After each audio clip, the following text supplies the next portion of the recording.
Digital Change.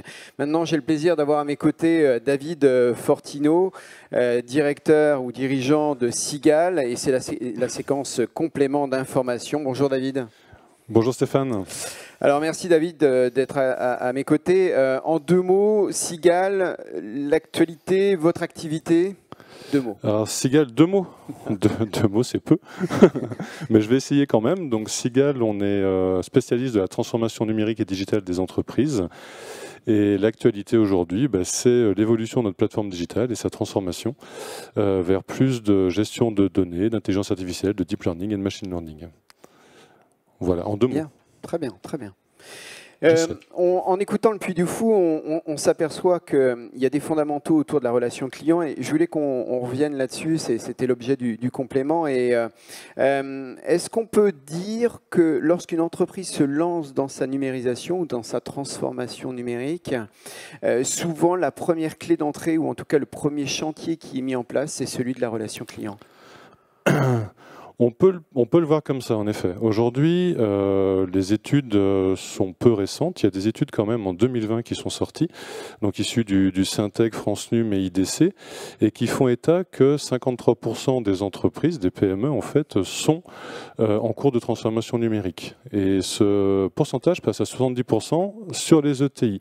Ces mêmes ETI qui, à 50%, indiquent qu'elles ont accéléré leur transformation numérique orientée client pendant la crise sanitaire. Donc la crise sanitaire, en fait, a été un accélérateur dans ce cadre-là. Donc on peut parler de ça, oui, tout à fait.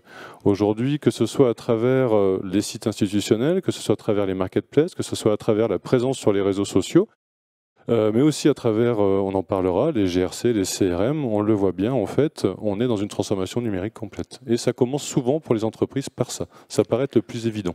Et quand on s'attaque à ce premier projet autour de la transformation de la relation client, de la numérisation de la relation client, ça touche le métier de commercial dans l'entreprise? Oui. Oui, c'est un des premiers métiers impactés, en fait. On se rend compte que le métier du commercial évolue. D'accord. Donc, si on resitue tout ça dans le cadre du marché, aujourd'hui, les achats et les comportements d'achat ont évolué et donc les commerciaux doivent s'adapter en fait à cette démarche-là. On le voit bien, les acheteurs, que ce soit en B2C ou en B2B, ont accès à tout un tas d'informations, ont accès à la concurrence, ont accès très facilement à des comparatifs, à des comparaisons.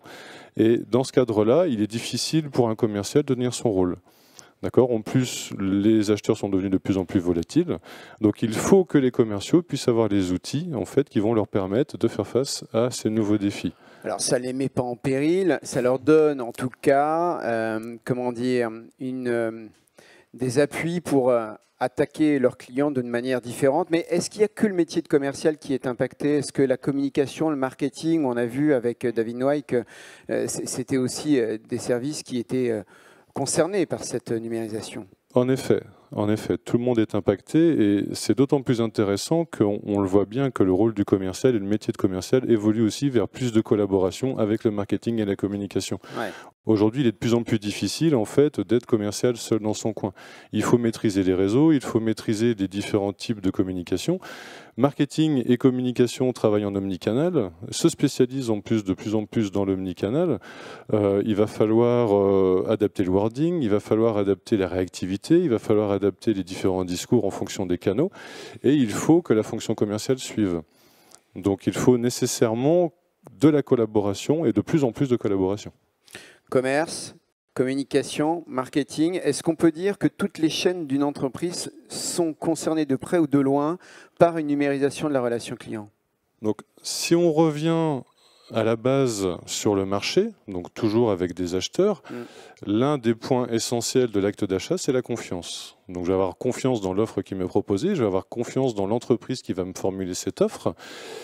Et ça passe par un discours, donc le marketing, la communication, ça passe par de l'interaction face à face ou en direct avec des commerciaux, mais ça passe aussi par l'ensemble de la chaîne de valeur de l'entreprise.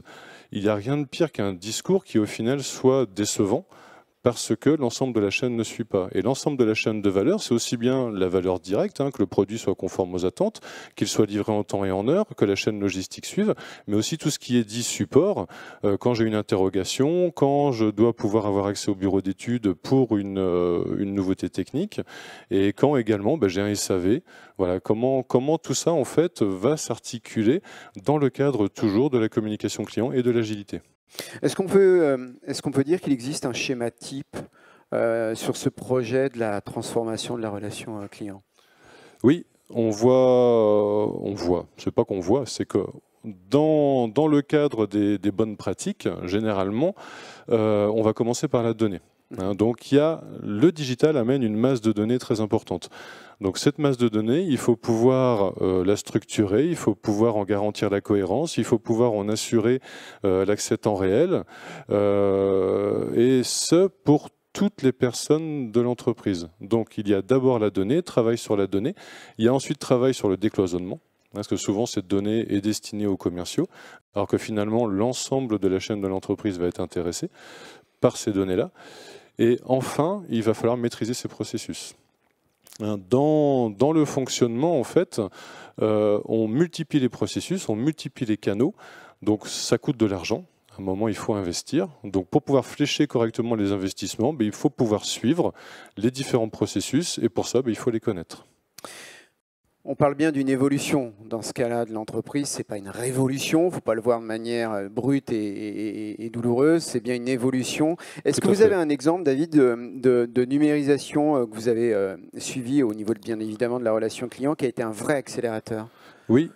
Oui, on a plusieurs exemples. En fait, il y en a un qui est assez symptomatique de cette démarche-là, parce qu'il met en relation plusieurs acteurs en fait, d'une chaîne de valeur.